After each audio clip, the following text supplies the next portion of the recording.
with yet another amazing recipe. I am so excited yet another day because today at the Young's house, Gina Young is going to share with you all how easy it is to make fried corn on the cob.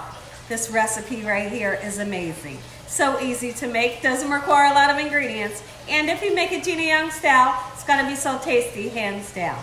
Y'all never had my fried corn on the cob. Better make you some.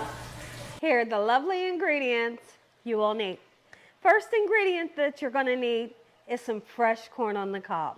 So I have some beautiful corn here in an ice bath. I have a little bit of ice and some cold water because we want to get that silk off of there. You're going to need some sour cream. You're also going to need some Parmesan, and this is a grated Parmesan. You will also need some milk, and this is just a vitamin D milk. We got a couple of spices so we can make this thing taste good. So I have some salt and pepper blend, paprika, we have some dried parsley flakes, and we also have some panko breadcrumbs. Now I have the box here so I can show you how it's pronounced. So these are panko breadcrumbs and they're plain. They do not have seasoning. You're also going to need some eggs, and then I have some all-purpose flour, and we're going to be deep frying these corn on the cobs in vegetable oil. Make sure your hands are impeccably clean. Let's get started with this really quick and simple, yet so tasty recipe. It's been a while since we had fried corn here at the Young's house. I'm going to show you how easy it is, how delicious it is. Your whole family's going to love this here recipe. And it's not just for the summer. Make it year round because it's that delicious and it's cost effective. Okay, so now first thing I want to do is we need to get the silk off. There's one thing that I can't stand. I love corn on the cob, right? But when it has the silk on it, if you ever bite down into a piece of it when you're enjoying your corn on the cob, it's like the worst, right? So take your time to peel it off, you know, and like I said, just take your time. You got all the time in the world, take it off. It's better to take it off than to have your family and friends bite down into the silk. So that's what I'm going to do. I'm going to get all this silk off, and I'm going to rinse it in some cold water, and the next thing we're going to do is season when I come back. We have all of the silk off of the corn. Now it's time to make a milk and egg dredge, okay?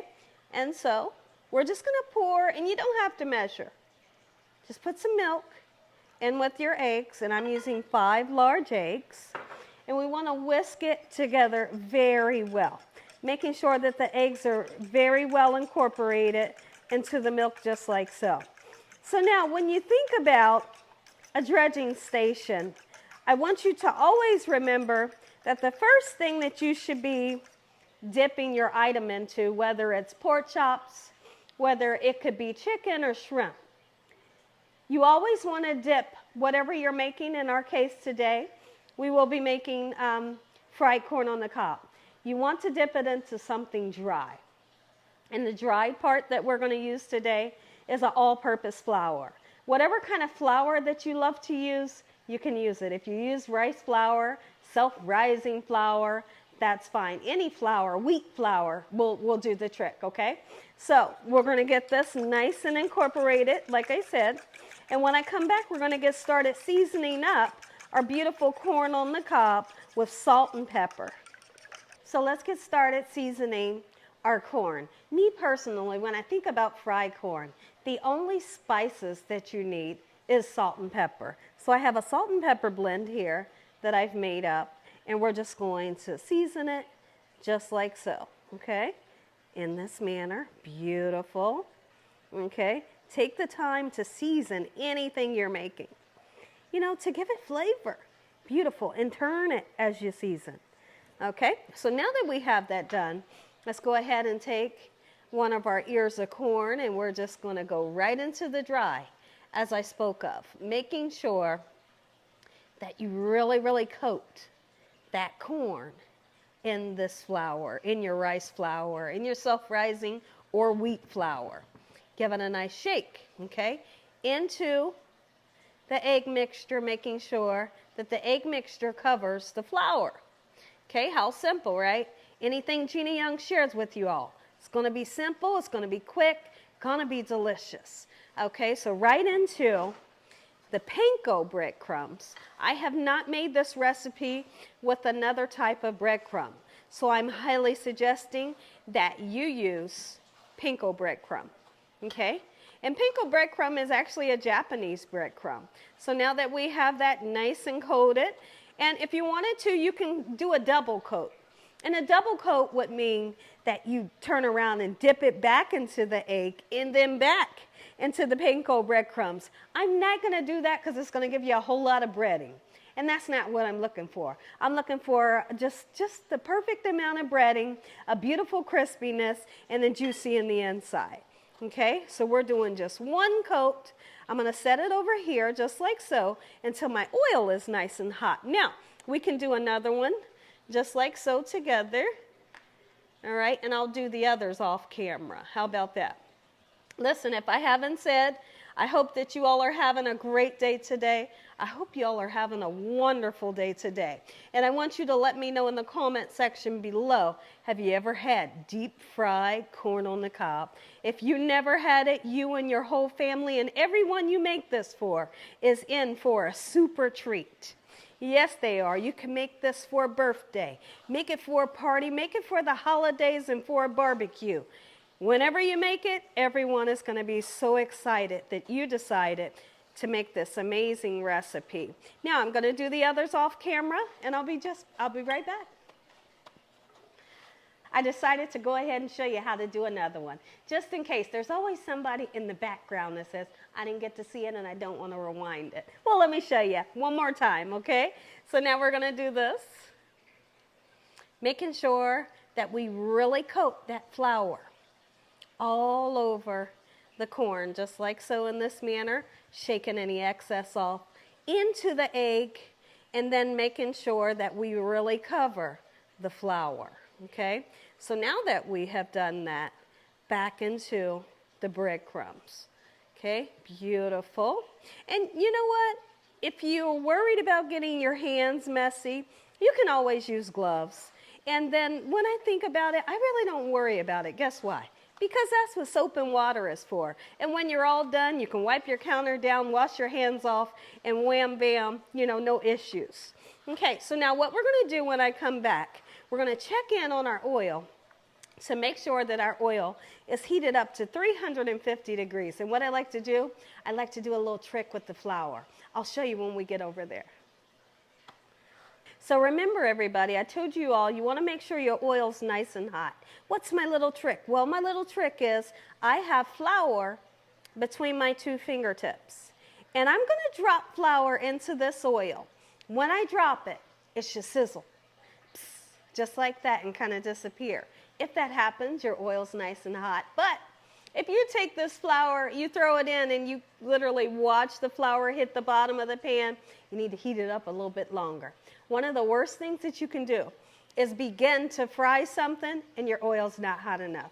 If your oil's not hot enough, whatever you're cooking will never get crispy, and it'll also be really, really oily, believe it or not. So make sure your oil is nice and hot. Let's do the check. Okay, in we go with the flour. Psst, there it goes. Perfect. Okay, so I'm so happy with that sizzle. When I come back, we're going to start frying some corn on the cob. Let's put the corn on the cob in there. Don't be the person that throws it in there. You don't want to throw it because you don't want to get splattered by this oil. Once you have it in there, kind of let it down nice and gently. Just like so. Check me out, okay? And don't overcrowd the pan. You overcrowd the pan, they'll stick together and you'll have a horrible mess. Right now, let's talk real quick. I don't want anybody to go in and bother them. If you go in and bother them, all that beautiful work that you did to make this beautiful crust, you're going to push it off. Wait till it gets golden brown, and then you can go in and kind of manipulate it a little bit. We're cooking these until they're golden brown, Gina Young style. Sizzle, baby, sizzle. Look at this. Now, you all know the fried anything color. That's the perfect color that you're looking for. That's that fried color that you think of when you think of anything fried, whether it's, it could be shrimp, it could be pork chops, it could be chicken, When you receive that color, this is perfectly done. Now, there is a such thing as overcooking it. Don't overcook it because guess what? This will turn into mush. You don't want that. You want the corn to be beautiful, crispy, juicy, flavorful, golden brown, just like this. Listen here, everybody. If you enjoyed this video, give me a thumbs up. If you haven't subscribed, make sure you subscribe. Tell your family and friends and everyone you know, heck, tell the whole world about Gina Young, what I'm doing in this kitchen on a daily basis. Now, we're going to say a really short prayer. And when I come back, you get that first bite. Heavenly Father, we thank you for today. We thank you, Lord, for this beautiful meal. In Jesus Christ's name we pray. Amen. Amen. Once again to my beautiful prayer. Now, I'm taking the Parmesan cheese. This is a grated, powdered Parmesan cheese. And you can put it on or you can leave it off. But I feel like it gives extra taste. It makes it nice and pretty, right? Look at that. Oh, wee. And then we're going to take some paprika because you want it to be gorgeous, right? You bet you do. Okay, that is not smoked paprika. And then we're going to go in with some parsley flakes. How about it? Fried corn, Gina Young style. Make you some. So now right here, look what we have. We got the sour cream.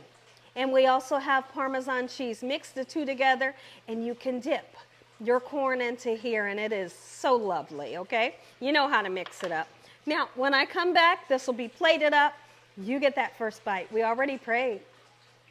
Take a look at it, everybody. Gina Young style, homemade fried corn on the cob. Make you some. Take a look at it, everybody. I know. Eeny, meeny, this one.